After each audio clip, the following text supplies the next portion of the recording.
Hello there and welcome back to another edition of the Hotlap Classic Remastered. This time I take a look at the 1999 Nissan Silvia Daishin GT. This is the final GT300 car to take on the course, and it's another Silvia. We've of course had a GT300 Silvia before, the Sanavi Arta, but that car actually ran very early on. I think it was the first GT300 car we ever ran, so this should give it a little bit more of a representative lap time for the Silvias. I do have to admit, I wish I started with this instead of the Sanavi, because the Sanavi is quite cool looking. This one isn't. I'm not a fan of the Daishin livery. Admittedly, part of that is Gran Turismo's fault. I should have actually maybe had the A-Spec improved model for this one, because they actually gave it the correct orange, because this car is orange in real life. It's quite a bright orange, actually. Instead of the brown that seems to be depicted here, which isn't good. But either way, I mean, there's not a lot going on with the race mod. It's just sort of a brown car with stickers on it, which isn't really my thing. Also not massively successful in real life. This car would finish a 10th in the JGTC 1999 season. But I mean, just sort of real life standings don't really seem to matter to this track, because the MR2, the Momo course car, the one that actually won, is one of the weaker GT300 cars we've driven. In fact, that was only slightly quicker than a Sanavi, so the question is, can this car beat the championship winner? That will be the question. But the actual bodywork on this is quite cool, though. Although that diffuser is sort of very 2D, it does have to be noted. Front engine, rear-wheel drive, 419 horsepower, 980 kilograms. Pretty good statistics for a GT300 car. I'm hoping this should be pretty nice to drive, actually. Makes a nice noise. The Daishin Silvia is going to have 6 laps of the Motorsports Land course in order to set the best time it possibly can. Our current leader is the Suzuki Escudo Pikes Peak version. That car set a time of 25.696. The Daishin Silvia, sorry, not the Sanavi Silvia, is not going to be beating that. In terms of where this is going to go, as mentioned, Sanavi Arta 29.3 is sort of the target time for this. Other sort of similar, I don't think this is going to be quite Impreza Cusco levels of good. That set a time like 28.2. The RE Amemiya RX-7 set a time of 28.7. Could be doable. A 0.6 advantage would be a hell of an improvement, but we've definitely seen that is just going to run this to the line. Okay, so we're sort of setting very high 28s looking at that, so not bad. This wing as well, I assume it's because of the way it's sort of placed, not the way it's placed onto the body, it's more just the perspective we're in. It does look like it's floating, which isn't great. Isn't really helping the look of a car that I'm already not massively a fan of.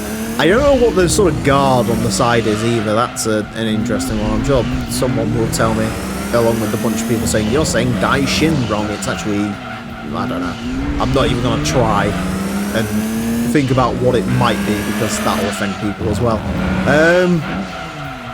29.2 from a car which, to be honest with you, I don't think we've seen the best out of.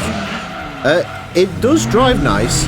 It's definitely nicer than that Supra I drove yesterday. I don't suspect this is going to be as quick as that Supra, but I mean, you never really know. The GT300 cars have been, okay, it is quicker. That is actually quick, sort of around where I expected originally for this to go. But no, the GT500 cars have been embarrassed, actually, roundly by the GT300s.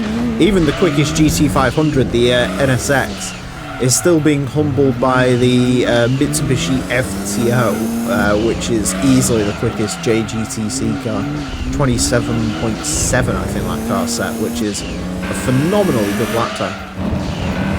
But no, this is a really nice car to drive. It's really planted, flat, good power delivery. It's sort of, I think, to be fair, in game. I can't remember where you get this from, but I think it's a fairly easy car to win this. It is a bit baby's first race car, and to be honest with you, that's sort of kind of how it drives. Yeah, pretty good, pretty good. I know the laps weren't great, but that's more my incompetency instead of the car.